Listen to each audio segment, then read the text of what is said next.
Autoimmune diseases seems to be everywhere, not just in the news, but affecting millions of people. Maybe there is someone that you know, or maybe it is you. They are not just about sore joints. They can impact your skin, your gut, and even your brain. And as a rheumatologist, I have witnessed firsthand how complicated and confusing autoimmunity is. And I hold a PhD in immunology because there is so much controversy. Are we in the middle of a true pandemic of autoimmune diseases, or has modern medicine improved the ability to detect these diseases? Now, can artificial intelligence truly transform the way that we detect and we treat autoimmune diseases? Or is just the latest buzzword? Is it your gut health, the chronic stress, or your family DNA making you sick? Or are we just jumping to conclusions too fast? Are those new treatments that we read about, the CAR T cell therapy, the breakthrough, the cures, or is just experimental science? Let's dive in. Let's find out what's the myth, what's the real, and talk about everything that patients with autoimmune diseases need to know.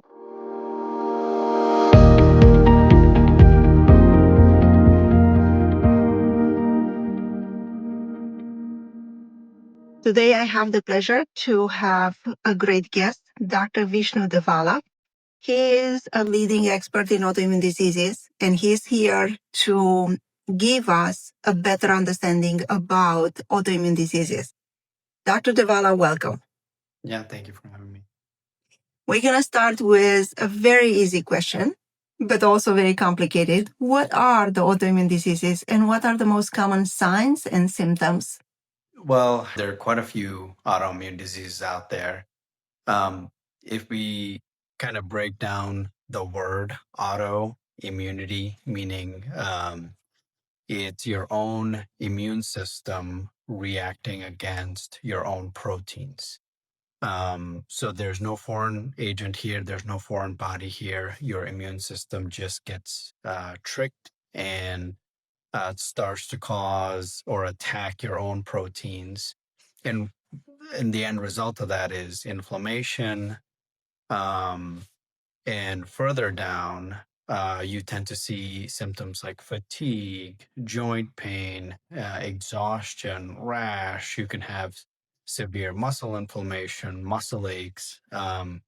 There are really no symptoms that an autoimmune disease can't cause. Essentially, they can cause a wide variety of symptoms. So, yeah, that's basically what autoimmune diseases are. It's a disease of your own immune system, and the end result of which are just quite a lot of systemic symptoms. And nowadays, we see autoimmune diseases spell out everywhere in the news and in social media. But are we really seeing an epidemic of autoimmune diseases, or are we better to diagnose them?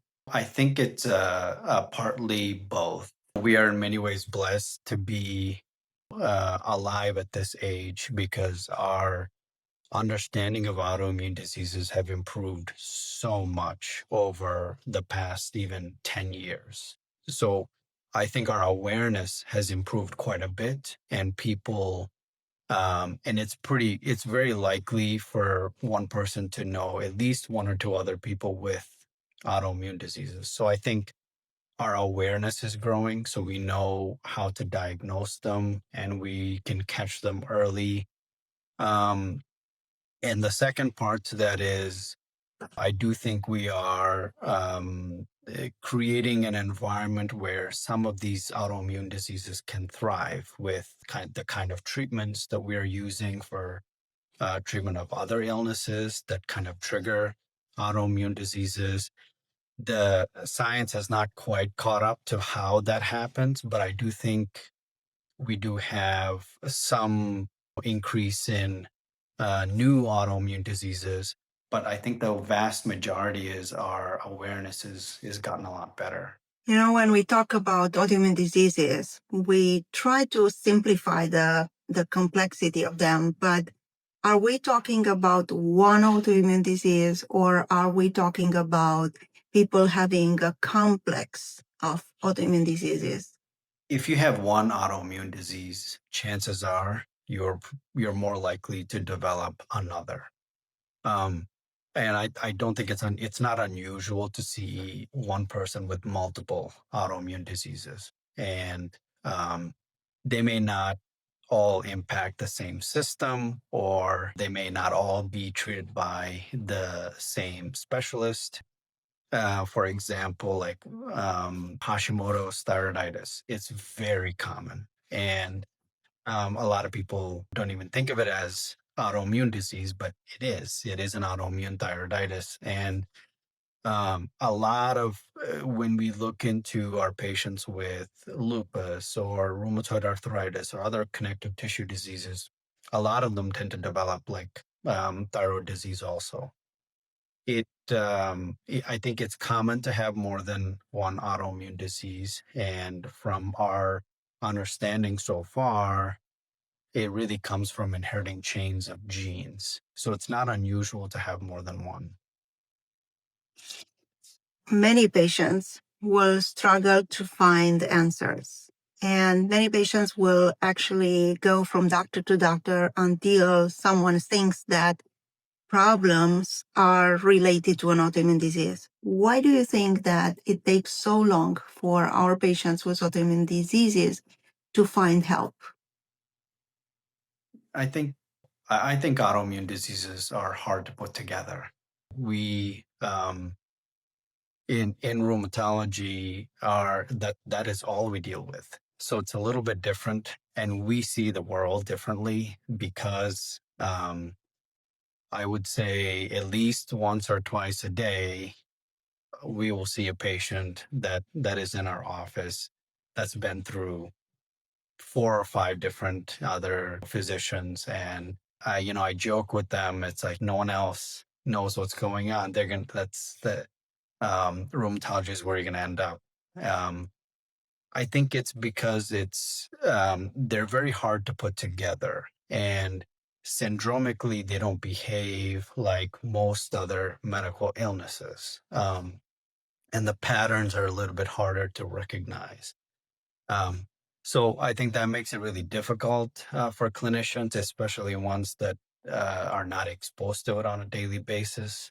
Um, and yeah, so I think it really comes down to pattern recognition um, and having symptoms that are just very difficult to piece together. And most of the time, our patients do not respect the textbook. Most of the time, their symptoms, as you probably have seen, they are not following our textbooks. Absolutely, yeah. Yep. There are so many myths and misconceptions about autoimmune diseases, but some of them are quite disturbing, I would say. Which are those myths that you wish they would disappear about autoimmune diseases? The most common one of the most common things that I come across is that lab testing. Um, Folks put a lot of weight on the lab tests, and I think that there's a lot of misinformation there. We do rely heavily on blood work and lab tests, but that is not the sole driver of the diagnostic process. It's a variable, but it's not the primary variable. So, folks, when they come in, they almost always have their mind made up based on the testing that was done. And they either come to me saying that, oh, all of my testing was normal. I don't know why I'm here. Um, or they say, oh, I had these tests that were positive. Or I have this, and what can we do about it? So I I basically educate them and say that yes, the testing is helpful, but that is not the only component of the diagnosis. It's really the whole picture. It's you. You play the biggest role. The patient plays the biggest role um, in the diagnostic process. And the testing almost always is supportive of what's really going on with the patient. I would encourage patients to not put so much weight on the tests because it can create a lot of unnecessary anxiety. There's enough to be anxious in the world. We don't need to create more anxiety for ourselves. So, not and really seek out an expert and to help you interpret the results in the context and help you through this process. The other the other component, the other thing that I come across a lot is that autoimmune diseases are not common. It's in fact they're very common. 10% of the world has some form of autoimmune disease. That 1 out of 10 people will come across some form of autoimmune disease. They may not all be connective tissue diseases, but the diseases of the immune system are very common. Absolutely. You mentioned before that most people will have not only one autoimmune disease, but they can have two or more autoimmune diseases. Can you tell us which autoimmune diseases they associate usually? When the genes are inherited, we usually inherit chains of genes, and the genes code for these inflammatory conditions. And sometimes the genes can code for a specific cell line, like T cells or B cells, um, and with that, you inherit a pattern. You can have autoimmune diseases that primarily impact the joints or the skin or the blood cells or the muscles. So it really depends on the chain of genes that you inherit.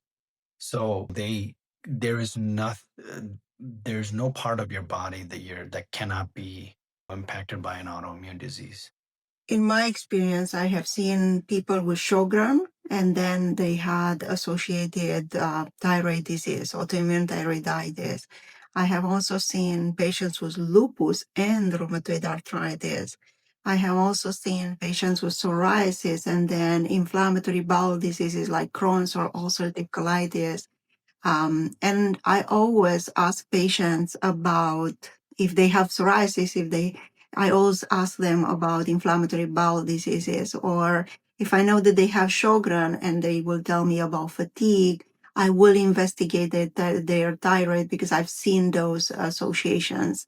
And yes, like you were saying, it all depends on the types of genes that were affected in that person. Now, in the world that we live in with a lot of drama, there are also people that are very afraid about medications that could trigger autoimmune diseases. And there are also people that are very afraid about vaccines that could trigger autoimmune diseases. What is the reality related to that? I would say we can go over the vaccines first. Vaccines do not increase the risk of autoimmune diseases. And one thing that we've learned so far is there are they could be quite a number of environmental triggers for autoimmune diseases. And the difficulty that comes with that piece of knowledge is it'll be hard for us to figure out exactly what the environmental trigger was. Um, there are a lot of reports about patients developing autoimmune diseases after like the flu vaccine, COVID vaccine. There are very, very small percent of patients or percentage of patients that develop a condition called Guillain-Barre Mhm. with the flu vaccine, and that is extremely rare. And but mm, for the vast majority, 99% of the population, they really do not have to worry about vaccines. And And vaccines, they save lives. They save millions and millions of lives every year. And so I disagree with the notion that vaccines increase the risk of autoimmune diseases. And yes, there's going to be a small subpopulation.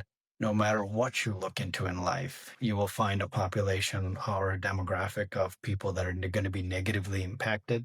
Even doesn't matter how good the thing is that you invented or you bring to the world, somebody will be negatively impacted. But the importance is that negative impact is just such a small percentage.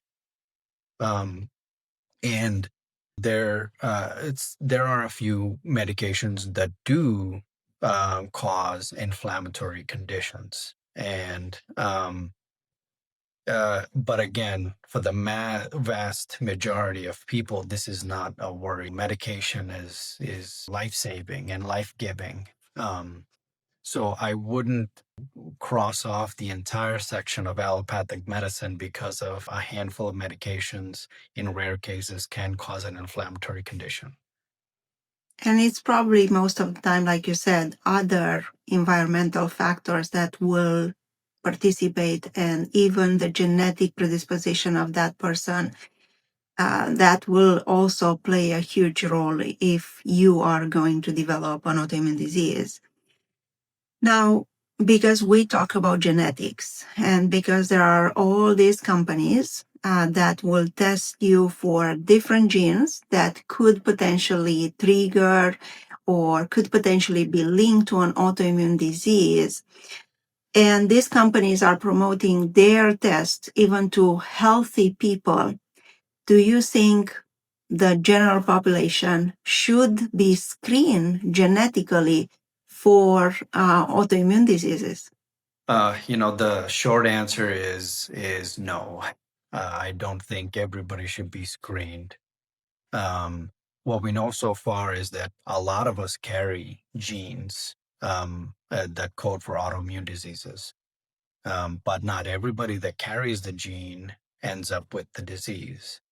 So we don't know what really flips that switch. And um, so you can carry the genes your whole life and never even know you had them. So because of that, if you're a healthy individual, you're doing well, you're not having any symptoms, I would not recommend the genetic testing because I think it will probably create some unnecessary anxiety. And as I said before, I believe that there's enough to stress us out in the world. We don't need to create it. We don't need to create more stress for ourselves. So if you're a healthy individual, you are comfortable with your overall health and well-being, and I really don't think that genetic testing will really add any value. But if you're on the other side of the spectrum, if you're dealing with a lot of different autoimmune diseases, and if you're curious, and I think that's something to possibly look into. But even then, it will not change the outcome of what we end up doing. Absolutely.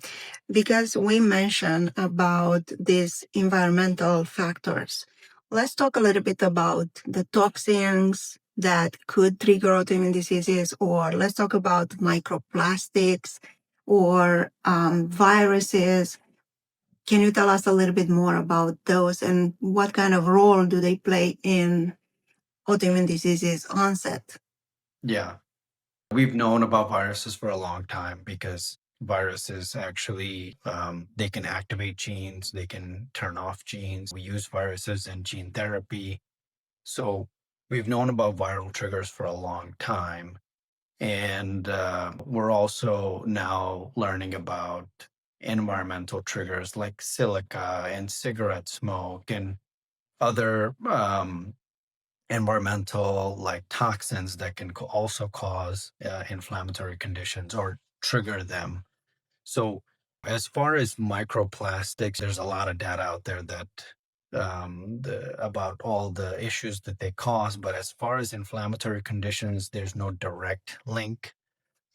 But they do cause a lot of issues in the gut. They cause a lot of issues in the lungs, even, um, which may be in a roundabout way could potentially be related to autoimmune diseases. If you have inflammatory bowel disease, if you have interstitial lung disease, but there's no direct link between microplastics and the onset of autoimmune diseases. But there are quite a lot of other environmental, like allergens and antigens out there that can cause um, or trigger a lot of autoimmune diseases. But at this point, there's just too many to really to know to avoid, I would say. But we are learning more and more about how our immune system behaves to these environmental triggers and what role they really play in activating the genes. We talk about autoimmune diseases, and we also talk about the proportion of autoimmune diseases in women. What is so special about women? Is it the biology? Is it the hormones? Why do we as women get more autoimmune diseases? You mentioned like the two biggest components. I think it's biology and hormones. So one of the theories is that the X chromosome encodes for most of our immune genes. And so most of our immunity really comes from the X chromosome, and women inherit two copies of the X chromosome. Now, in theory, one chromosome is silenced or it's supposed to be silenced. But what ends up happening, or the chromosomal theory, is that some of the immune genes on the silenced X chromosome also get activated.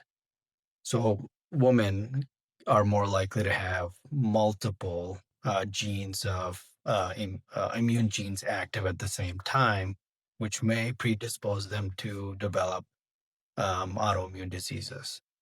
And the other theory is the hormonal theory, and that is that estrogen actually helps promote the growth of B cells. And B cells in our immune system produce antibodies against viruses, other pathogens, and in some cases, against our own proteins, autoimmunity. So estrogen does play a role, and it basically acts as a stimulator to the immune system, um, which may be predisposing the immune cells to kind of react a certain way. Um, and the last theory is women have a stronger immune system compared to their male counterparts. That's for primarily to help support and pass on the immunity to help pass on the immunity to the child. So women actually pass on a lot of antibodies through breast milk and even before delivery.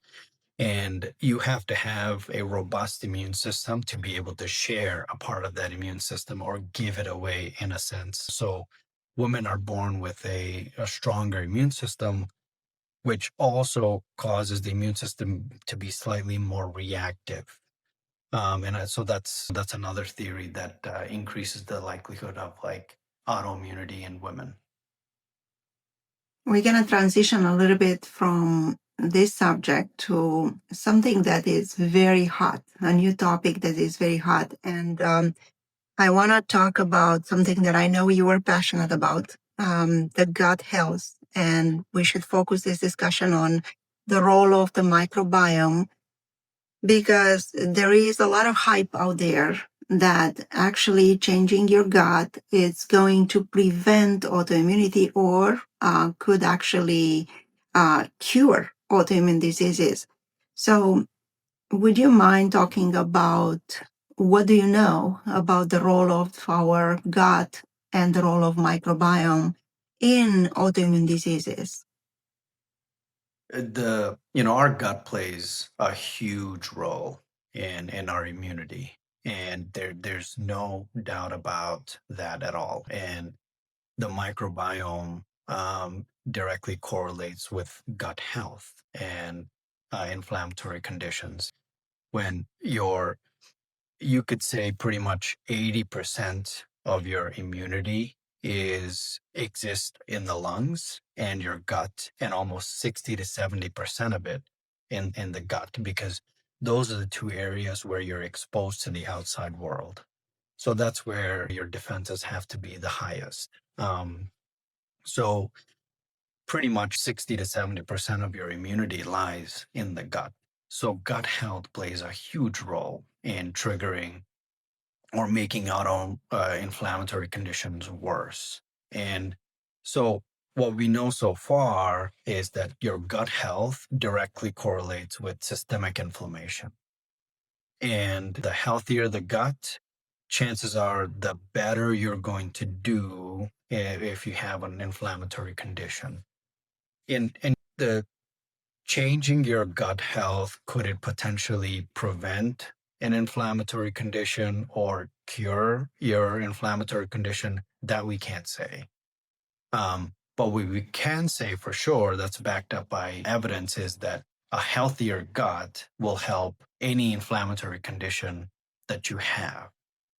Um, and the healthier the microbiome, the more diverse the cultures are, and you're going to, it's going to have a positive impact on your systemic inflammation. Um, I think gut health is a degree that you should focus on, and it's part of the multifactorial approach to health. Um, but I don't think it's the end all to and be all. Sure. Now, people are talking about leaky gut. Is this a legitimate situation or is just more like an industry buzzword? I think it's more of a buzzword, but there's a lot of data to support that gut permeability does play a role in systemic inflammation. Okay, so when they say leaky gut, they're really referring to the permeability of the gut, and what that indicates is that things can move in and out of the gut membrane a little bit easier. And you really don't want anything to just go in and out of the gut membrane. You want the healthy proteins, the vitamins, the minerals to go in, and not so much the bacterial or viral antigens and things like that. So, in theory, having an increased permeability is a bad thing, because you really want a barrier between the outside world and your immune system. So, there are a lot of proteins that we can check in your stool, and we can directly measure how permeable your gut is. And gut permeability has been linked to increased systemic inflammation. And but there's not a lot of data to tell us how bad is it really. We know it's probably bad, um, and but we don't know if the leaky gut or increased gut permeability directly will trigger an inflammatory condition or make it much worse. Now, we talk about the importance of lifestyle, the importance of the diet, stress, sleep, as those are known to impact the outcome of health in general, but also the outcome of autoimmune diseases. Can you tell us a little bit more specific how will these changes or some specific changes be helpful for patients with autoimmune diseases? Lifestyle and lifestyle changes are one of the most important things that we talk about. This is also something that I really care about. I'm really passionate about, and it makes a big difference in your autoimmune disease. But you can't treat your autoimmune disease just with healthy lifestyle. So there's some things that are out of your control. Um, but the way I put it to my patients is, if you are eating well, if you're sleeping well, if you're managing stress, and if you're exercising and you're really taking good care of your overall mental health and physical health, that is medicine. That is medicine for your body. And some medicine that you can take out of a bottle, some you have to just earn through some discipline. And lifestyle changes can make a dramatic difference in autoimmune diseases. We know that from lupus studies that women that smoke, women that are more stressed, and women that have a poor diet have more flare ups, and the intensity of the flare ups are higher. But as the lifestyle modifications go, I really stress that point a lot in our visits, because it is medicine, it is treatment in it on its own, and it's backed by evidence-based medicine, um, or it's backed by evidence that if you're more stressed, if you're eating poorly, if you're not sleeping well, if you're not exercising, you're going to have worse outcomes. Now, we talk about treatments with our patients a lot, and some of our patients are quite confused. Why do we choose certain drugs versus other drugs? And some of our patients are confused why we are not choosing biologics as the first line of therapy. Is it because they are expensive, or is it because we are afraid of side effects? What's your approach? My approach is whatever works best. So, um, there are a wide variety of medications. That we have injectables, we have infusions, we have oral medications, and what I try to tell my patients is that just because you're on an injectable or an infusion doesn't necessarily mean it'll work better for you. And so, what we've learned from my research days during fellowship and training, when they sampled cells from um, the cartilage of people that have rheumatoid arthritis, the pattern of the cells were very different from person to person.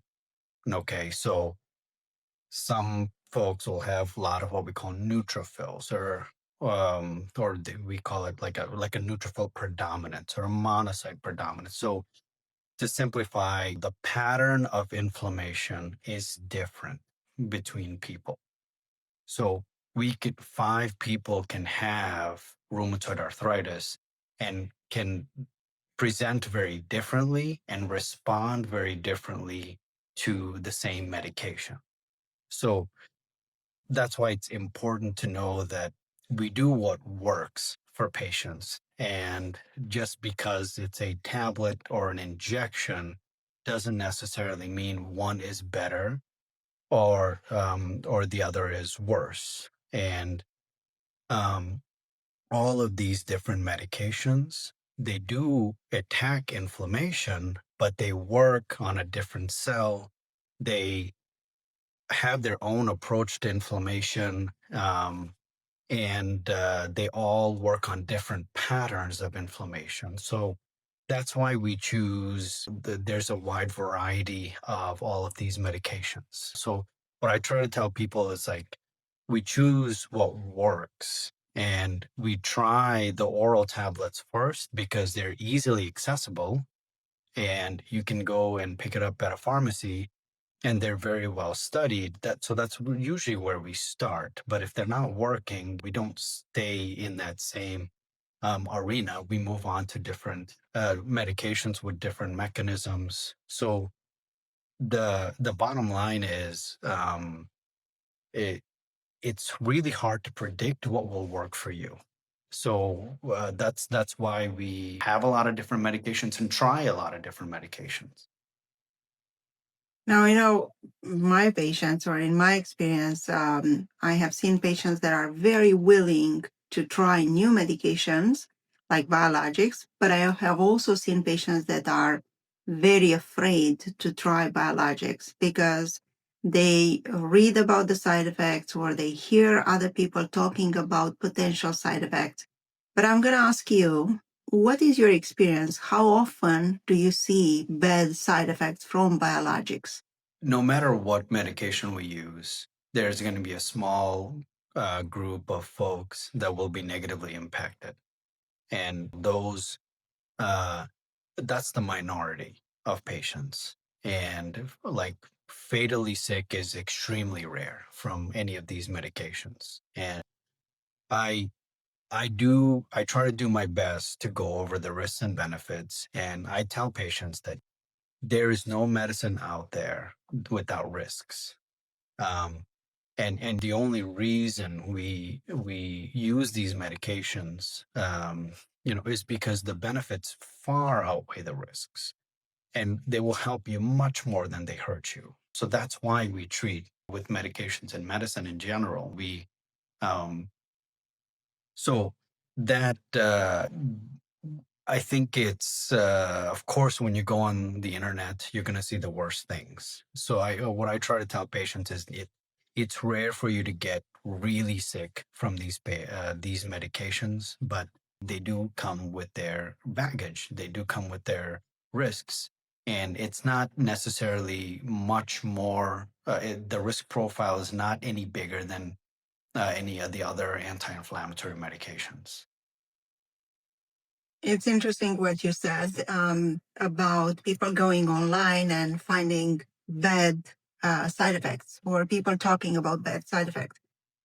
In my experience, once again, I think that once you have a good outcome and you have good response from medications, you do not think to go and share that kind of experience on social media. But once you have a negative outcome, you will be much more inclined to go out there. So I think there is a little bit of bias when it comes to reporting the benefits versus the side effects of these drugs. And unfortunately, a lot of patients, they absorb this kind of negative or negativity that they find online, and they will decline the trial of a medication that could be potentially helpful. And like you said, there is always risk, but there is also benefit. And all these medications were tested before in many clinical trials. Some of them, we have them for 30 years. If we think about TNF alpha inhibitors, we have them here for 30 years. And we have the proof of time that they work. I mean, think about patients that have rheumatoid arthritis today. I mean, in our clinic, I never say or I never see patients with deformities of their hands. Um, I mean, I've seen those deformities in textbooks, but I've never seen them in the last, 20, 30 years, unless you were diagnosed long, long time ago and you had no opportunity to try this medication. So I think we should give the credit to some of these medications. But we all want to cure these diseases, right? There is this hope that one day we're going to cure the disease. And there are some new treatments. And if you can talk about those, that will be great. And I want to mention here CAR T cell therapy. What can you tell us about this new type of therapy for autoimmune diseases? Yeah, there's a lot of promise here, and this is a relatively new branch of treatment in the inflammatory autoimmune world. CAR T cells have been used in cancer for I think approximately a decade now, and the basic premise is they are your own immune cells that are supercharged and to help kind of destroy some of the immune cells that are active. And the end result of that is less inflammation and less joint pain or whatever the outcome of that inflammation is for you. So there is a lot of promise with CAR T cells. We're still not at a point of being able to cure these conditions because I think uh, because when you trace them back, you still go to the gene. We have to somehow be able to silence that gene. And and the other component of it is completely take away that environmental trigger if that exists. That's kind of contributing to the this inflammatory condition.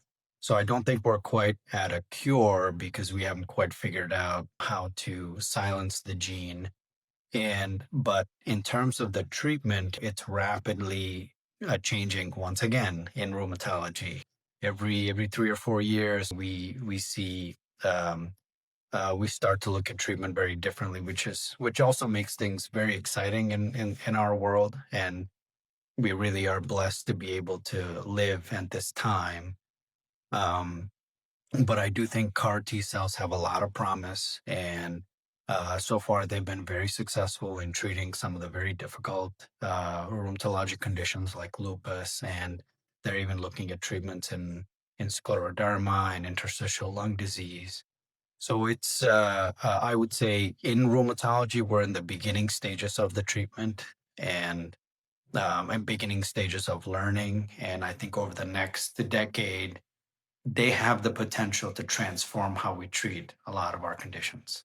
Yes, I did read a little bit about stem cell therapy and different types of stem cell therapy or transplants with different types of stem cells that could be curative, or the intention is to cure scleroderma, and that will be something that will change dramatically the outcome for those patients.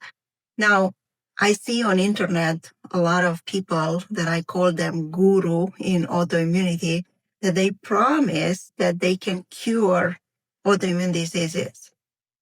So my question to you is, can autoimmune diseases be cured? Curing is it's a supercharged word. What is a cure? And if we say that curing is the autoimmune disease will vanish and it'll never be a problem again, I don't think anybody can do that. And I think it's anybody that is telling you that we can cure these diseases and make them go away. I wouldn't. I'd be cautious when I hear things like that. We can certainly help manage the autoimmune diseases, and to the point where they're not a huge burden, where we can give you your life back with the treatment, and it's not something you have to constantly worry about. It's essentially a cure, but I don't think we can really make these diseases just go away. I would love for that. I would love to see that day someday in the future, because I think that would help a lot of people out. But I wouldn't really trust anybody that says they can just make them go away. Thank you for making those comments. And because we are looking to the future, I think the future is here. And looking at what's happening in the world, I would like to bring into the discussion the role of AI in medicine, like artificial intelligence in medicine. I know we as doctors, some of us, we think that AI could be a great tool, but there are also people that think that AI can replace doctors. And let's talk about rheumatologists. Do you think AI is able to replace a rheumatologist? No, I don't think AI can replace physicians or rheumatologists. I think it can help us see more people and reach more people and be more efficient with our work. But I don't think it can replace a physician, because AI is an algorithm. it's a one-way input. We see patients, we examine them physically, we look at the blood work, we take their history, and a lot of that processing happens when the patient is in front of you and talking to you. And so the way we come to a diagnosis is it's a really complex process. And I don't think AI could just completely replace that, because there's some the AI can't examine you. AI can't piece together patterns and family history. There's a lot that AI can do. There's a lot that it can't do. Personally, I don't think it will replace physicians. I think it will help us see more patients and reach more patients and help us keep track of their treatment and how well they're doing a lot better. Um, I don't think it's a replacement. Now, you know that patients that need a rheumatologist, most of them do not have access for about 4 to 6 months. That's usually the waiting time for a rheumatologist. So in this time, most of them, they go on this AI chatbots like ChatGPT or others, and they put their symptoms there and they start to check what that could be. Do you think those are reliable tools to orient people? I no. I don't think they're reliable, and I think they create a lot of anxiety. Um, again, the what AI doesn't do well is taking the symptoms in context, because it doesn't have a context. So it sees a pattern of symptoms and it says, okay, these are often reported in lupus. So it may suggest that, okay, you may be dealing with lupus. But as we know, like the majority of the symptoms that a lot of patients report can be seen in almost a lot of connective tissue diseases. But how, in the context, they vary quite a lot. In the context of a physical exam, they vary a lot. So um, I would be cautious.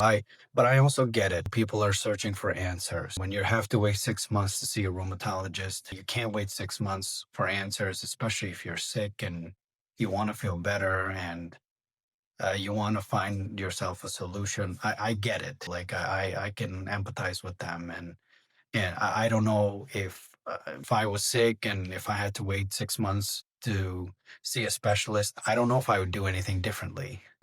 Um, True. it is a difficult thing, but I think it can create a lot of anxiety, and um I would encourage them to shop around and see where they can be seen the soonest. That would be the best outcome for everyone. The patients will get answers sooner, and um and hopefully get better sooner. And what I also say is don't stick to those traditional ways of getting medical care. It used to be like I'll go on my primary care physician office and I'll ask for a referral and they give me a few names. And most of the time, those people are booked for months, or then I would go on my insurance card and I start to call, and again, you hit the wall because you are not going to get a person in your zip code. So, what I tell people is that in our days, as we do banking online, as we do shopping online, as we do our entertainment online, you can also get medical consultation online, which could be actually very valuable and will give you the answers that you need right away. And you will get specialists on board with the expertise to see you and with the expertise to give you the answer that you need. Now, I have seen a lot of patients that they come to me with this preset idea that they have that disease because ChatGPT told them so. And like you said, ChatGPT doesn't have the context, doesn't have the expertise to analyze. It's going to give you some leads of what it could be, but it's not the tool to make a diagnosis, and definitely it's not the tool to prescribe you the treatment. That's the other mistake that I see. Um, but you can also validate what the doctor says with ChatGPT. I mean, you can see what the options that your doctor presented will be the options that ChatGPT could also present you as options. But you always have to take the advice of the doctor because they put in the context your past medical history, the things that in his experience work in cases like yours. So this kind of context cannot be um, formulated by these chatbots. So now let's talk a little bit about what is happening in the world that we live in. And we touch a little bit, but I would like to go a little bit deeper onto this. There is a lot of misinformation on social media about autoimmune diseases, about the prognostics of autoimmune diseases, and about treatments. How do we think? How do you think we can fight that? I believe that we misinformation is worse than COVID and worse than a lot of other problems that we have in society. And because it really leads people the wrong way, and people get hurt during that process. Now we're dealing with misinformation in virtually all aspects of the world, and medicine is part of the world. In our world, we're dealing with misinformation when it comes to vaccines and medications and other things. And I think it's really keeping people away from good treatment, and they are hurt in that process. So I would fully encourage people to seek expert care. That's the best way. That's the safest thing for you and the best thing for you. And they find an expert that specializes in the condition that you are worried about, and go over it with them, and start there.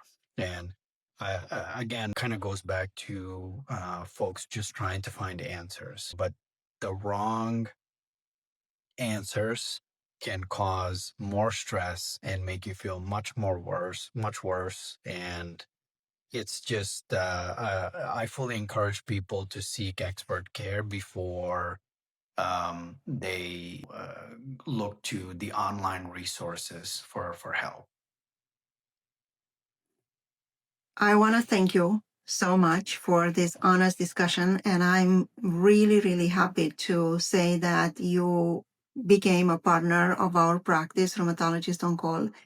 I am glad that we have someone like you with a balanced approach, but also a very comprehensive approach that will bridge the traditional medicine with a holistic approach, because I think that's the most important for people with autoimmune diseases.